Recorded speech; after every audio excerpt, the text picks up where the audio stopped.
Welcome back once again to another episode of Magic Land's Big Dark Room. I'm Jonathan Santarelli. We have a fantastic show today. We have Brianna Paon here.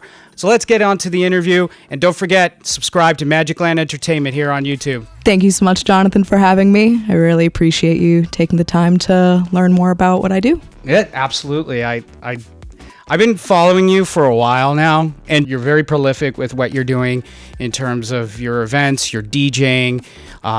You're working with a lot of different people around the area, and the way that you do your presentation and everything is really great. I love your logos and the way that how when you do your events, it's got like this, I don't know, it's classy but also edgy at the same time. And how did that all come about? How did this Vertebrae and your identity come about with that? How did it start? A lot of how that came about, I credit to two of my favorite producers and DJs. One of them who has been a huge influence to me since starting to DJ, probably the only one that has continued to be a huge influence and has only become greater of an influence, is Danny Days.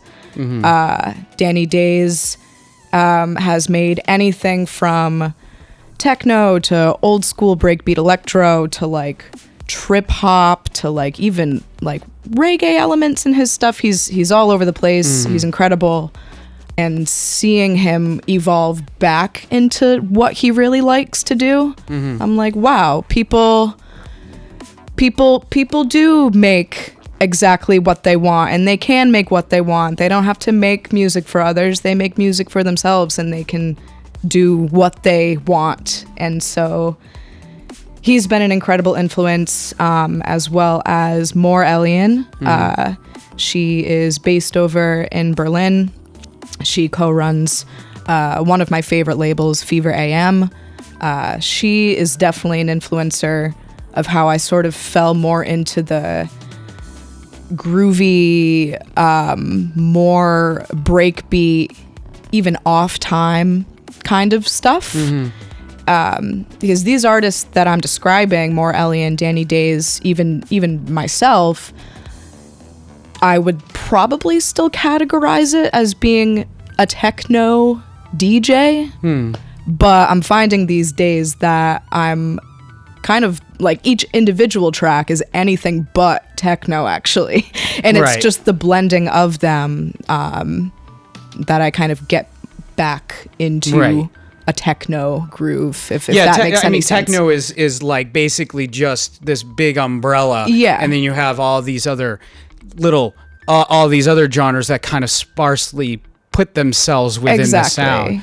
And that's great because you don't typically, I find that some artists typically really will fixate on that one genre, and some of them do it exceptionally well, but sometimes it doesn't leave for a lot of creativity.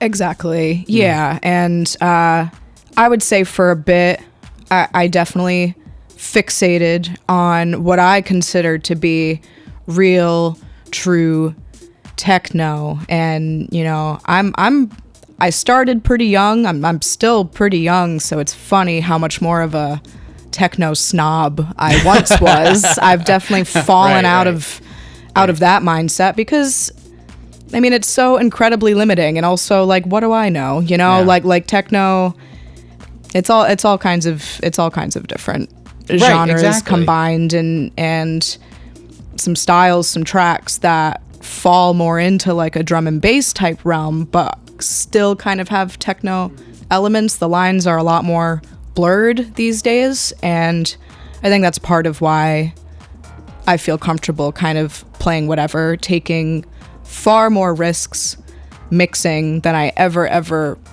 would have even gone near only a few years back. With tempo changes, not being afraid to slow it way down or speed it way up. I kind of had kept myself in a box as far as style and tempo for a long time. So one of the things I kind of want to ask you a little bit, and it's how your influences have helped you these days with your events and the way that you throw these events. So the two major influences I mentioned earlier, Danny Days and Morellian, Yeah. both of who are incredible DJs, producers. They also run their own record labels, and on top of that have been curating parties for years and years and years. Morellian started curating and DJing her first party at 15. Wow. So along with their music, anything I've noticed from their parties, they're not so serious. They're fun, they're authentic, they're genuine and fun. I keep using the word fun because, having been to plenty of just dark techno environments and parties where people are kind of just dancing in one place and not really grooving around. They're huge influences to me in every realm of the music scene. Again, with DJing, with production, with the label aspect, parties. I'd say where I've experienced parties that I would try to emulate are parties in Detroit, and also limited places in New York City, I would say.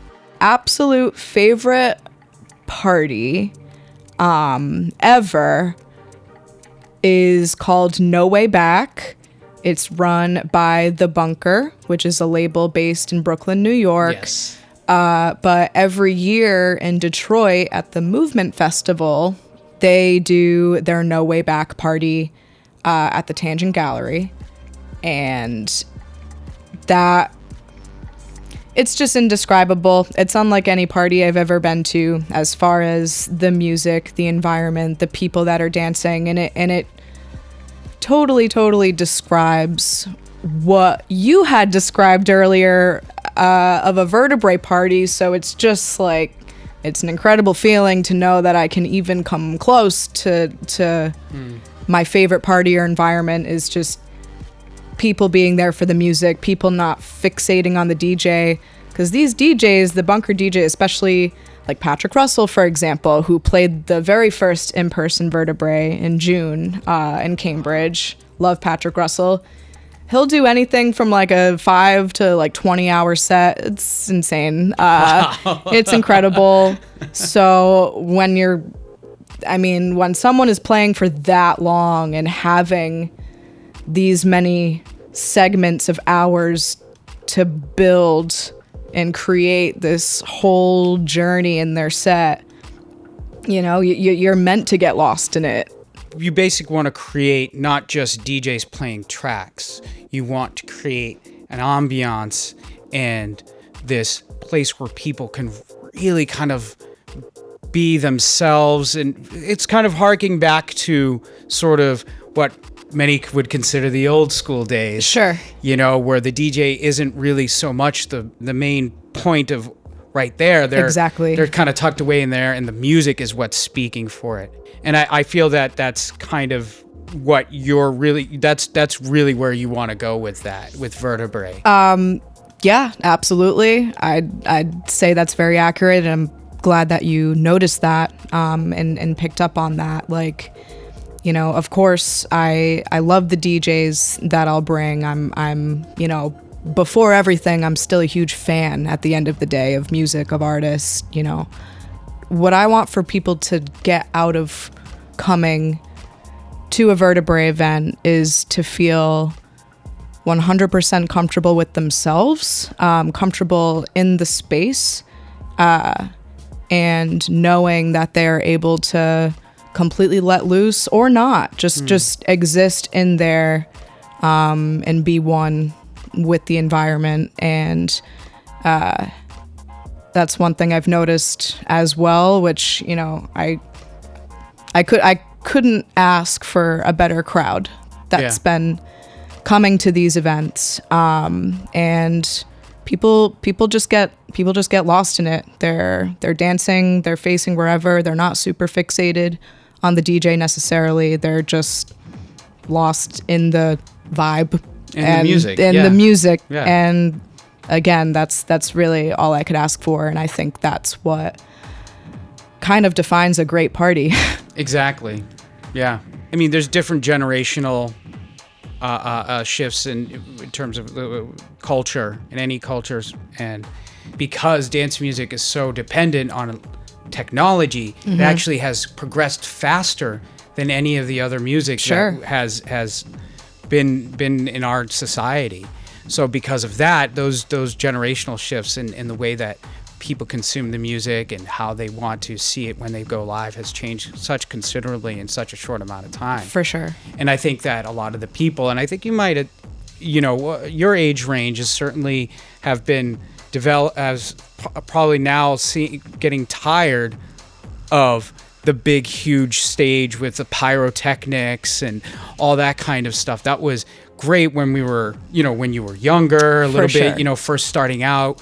It was extremely enticing to see it because it's like, my goodness, look at all this confetti and the sound is huge and the stage is huge. Absolutely. But as you get older, you want something a little bit more intimate, more a connection with people. Yeah. I see that a lot. I saw that with the crowd at Vertebrae.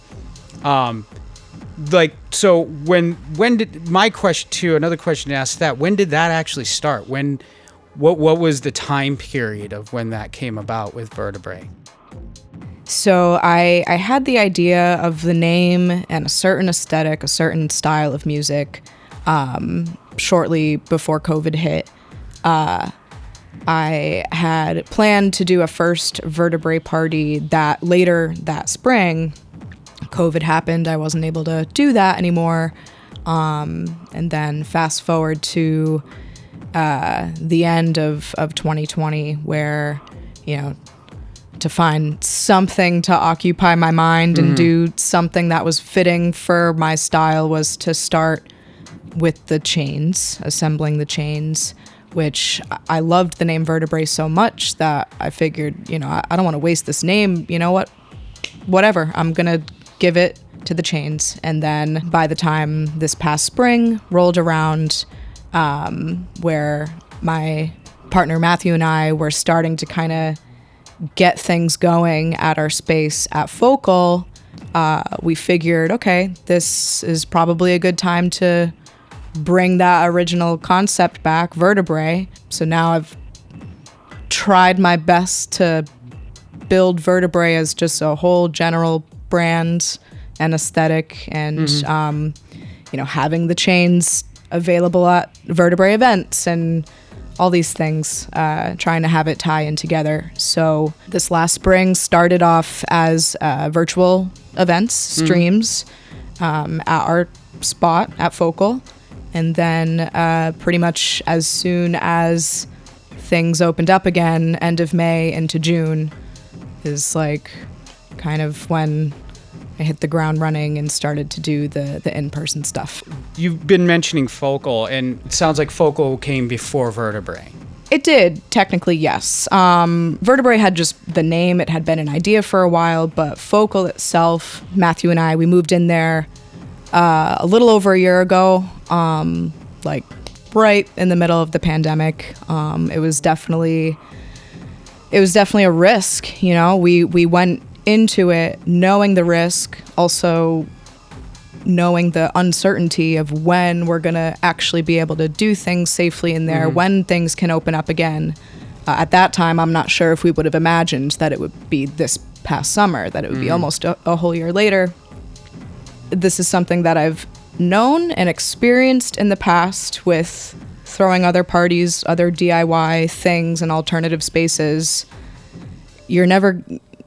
If you don't take risk, then you're never going to get the results, and something that we had talked about when getting into Focal is, it's either we try it out, we have a failed DIY space, or we don't do it at all. Like which one's better? Like which is more fulfilling? Like what are we going to learn from more? You typically learn more from failure rather than from a win. Absolutely. And I've definitely had my moments of failure or not putting on something correctly, or getting shut down or Yeah. a whole lot of things, which has helped to know what to avoid and how to handle business differently at Focal. And what's the difference in there with Focal?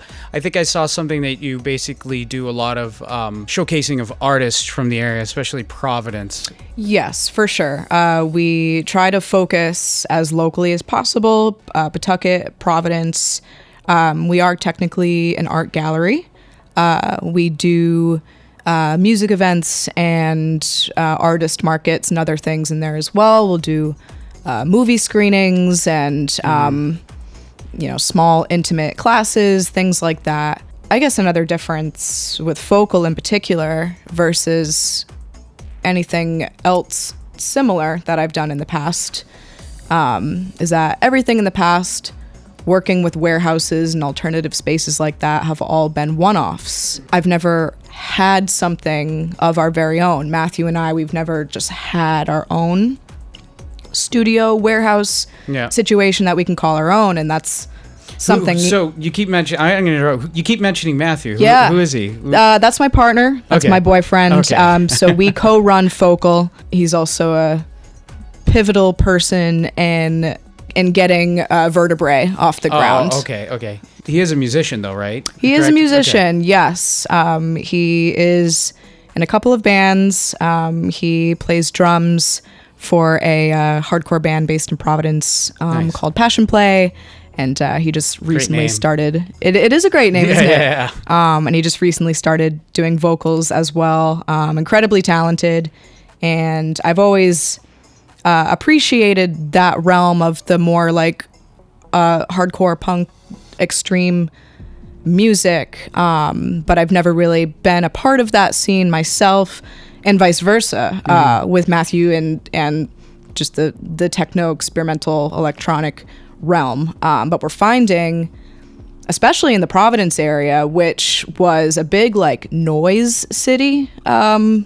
I don't know if it's as prevalent now as it was maybe a couple decades ago, but it's really neat because specifically in Providence area, we're finding that there's a lot more crossover between these genres than we originally may have thought.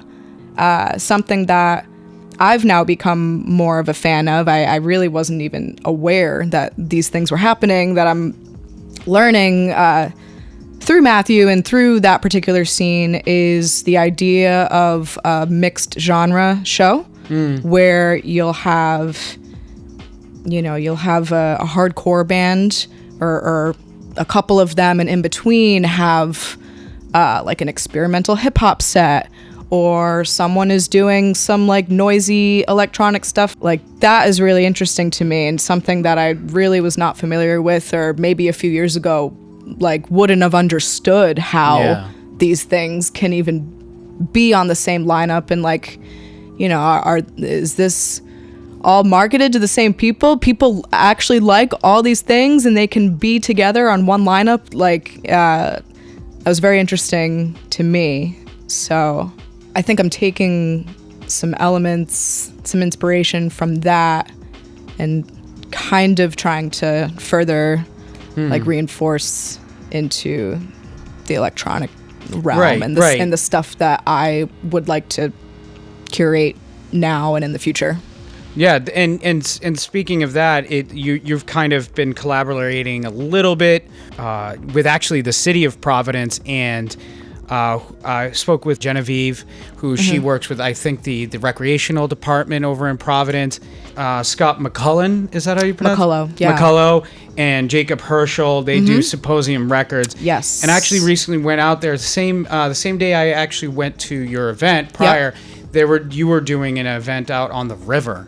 Yeah. Over there, which was really nice. It was really cool, really good low-key vibe. I didn't know they had gondolas out. They do. They really do. And you can rent kayaks and kayak up and down the river. It's That's really great. neat. Yeah. That is very cool. But yeah, that was a really, really cool setting. I've never played music in that right on the river in Providence, I really have not seen anything put on right in that specific place, and that maybe wouldn't have happened if PVD Fest was handled the way it normally is. PVD Fest is normally one big fest that happens in the city every year from Thursday to Sunday, and they essentially just shut down all of downtown. They shut down the streets. They have multiple huge stages everywhere, and beer tents and vendors and things. It's a huge part of the city that happens every year. I think they've been doing it since 2015 or something like that.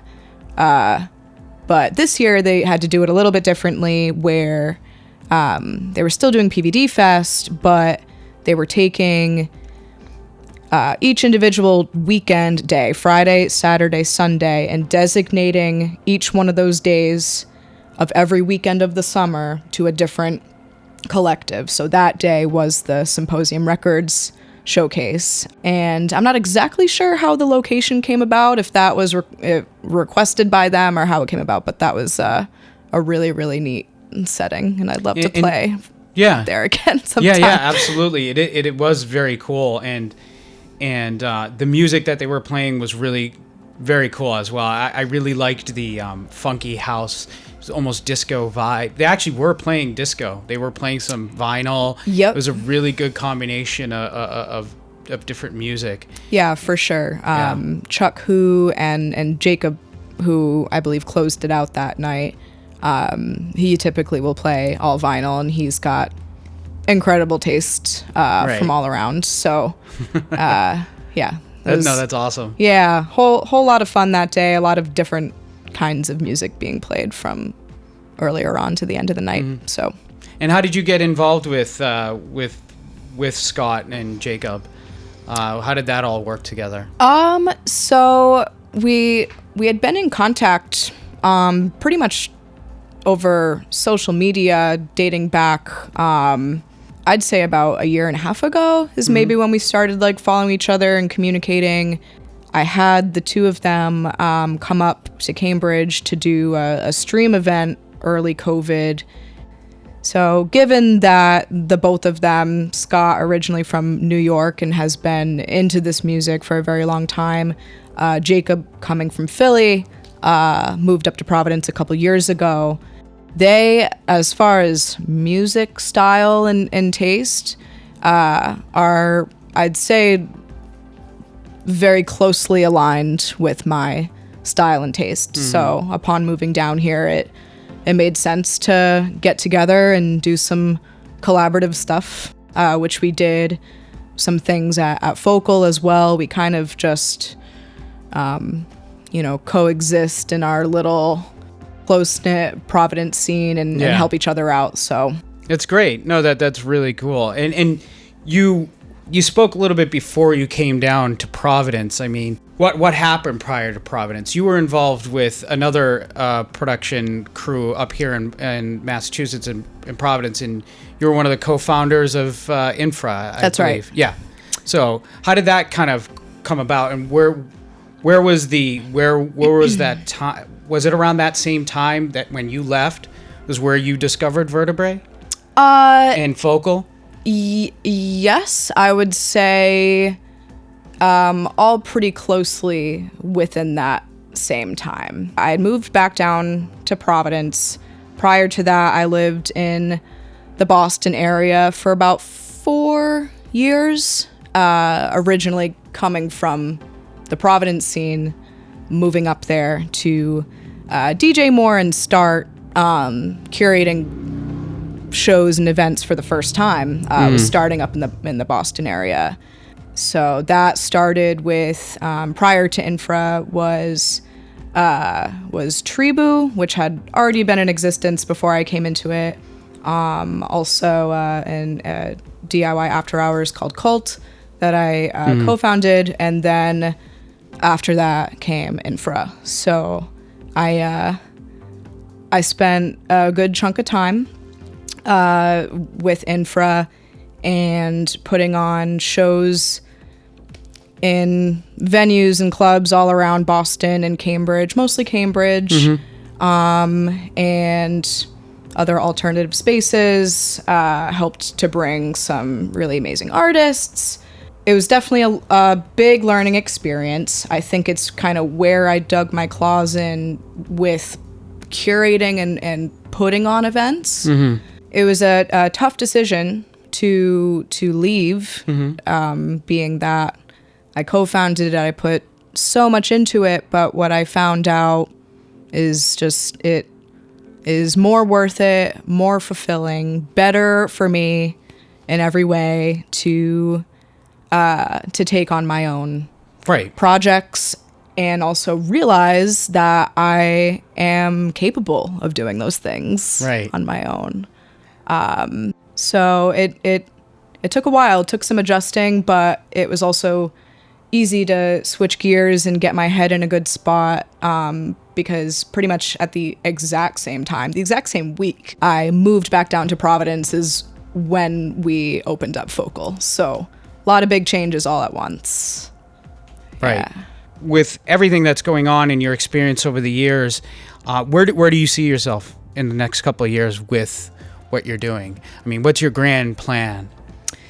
My grand plan, well, something that I really would like to do and plan to, and I'm starting pretty small right now, is to keep Vertebrae. I want to keep Vertebrae going for as long as I can, for as long as it makes sense, and to be able to do that in other cities, not just Providence or Boston area. I'm kind of in the works right now for early next year to do a one-off in New York or in Philly, and eventually more southern cities that I love as well, like Miami and Atlanta. I'd like to release my own music, of course, and then a goal of mine, and something that has been a goal of mine, and I remember saying it in my late teens or getting into college, and it's funny because it is probably going to be pretty accurate. I've been very interested in the film industry, in all aspects of it, really. Most especially creating music for film.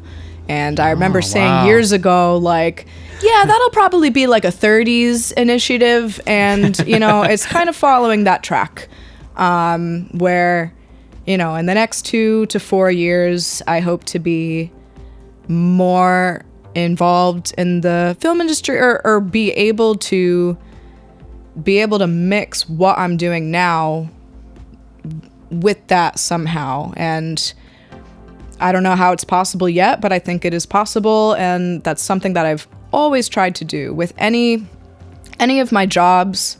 I worked at Revival Brewing for a number of years, and always trying to take that and take my music stuff. I'm like, it's always a thought of like, how can I take all aspects of my life and somehow make them all work together?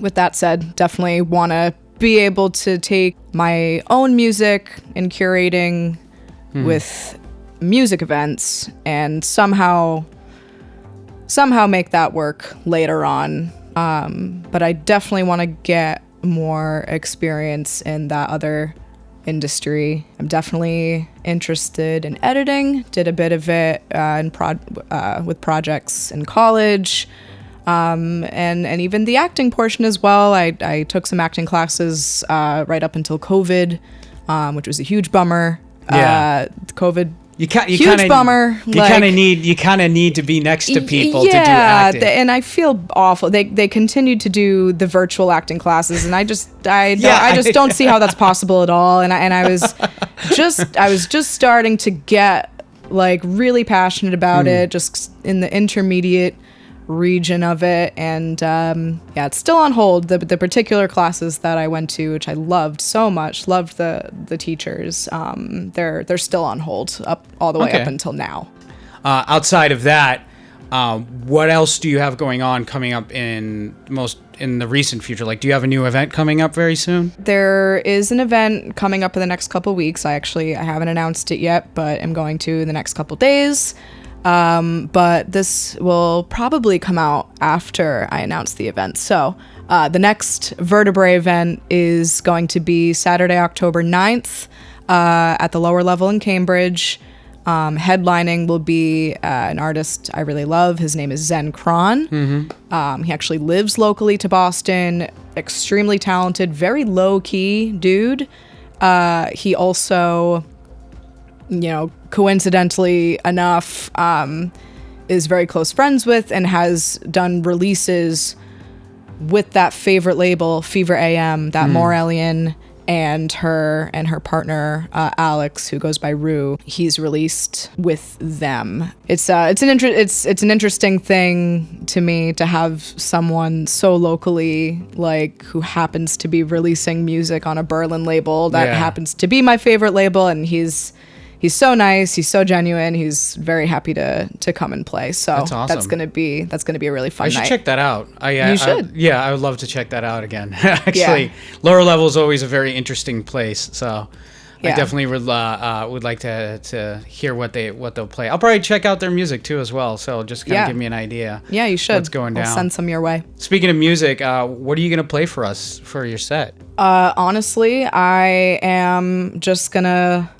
play a lot of I'll play some newer released stuff. I'll play some particular favorites of mine from the last year. I won't say that I'm gonna play a techno set, because anytime I say that, I will just tend to stray into the more breakbeat electro, which is apparently what I play now. So it'll be a little of all those things. Some techno, some groovy stuff, some breakbeat. Cool. Pretty much just everything that I like right now. I'll try to incorporate in there. So great. I can't wait. I can't wait. Thank you so much, Brianna, for coming here. Thank you. Thank you for having me. Brianna, yes. Yes, there we go, Brianna. Thank you so much for coming on our show, and really can't wait to hear what you're going to play. I appreciate it. Can't wait to play. All right, everyone. Well, thanks again for tuning in to our episode of Big Dark Room here on this portion of the show, actually. And click on the next video. We're going to be checking out Brianna's DJ set. So don't forget to subscribe to our channel. Don't forget to subscribe to our YouTube channel here, and also check out everything that we do over on magiclandentertainment.com. Till the next one, everyone. Bye.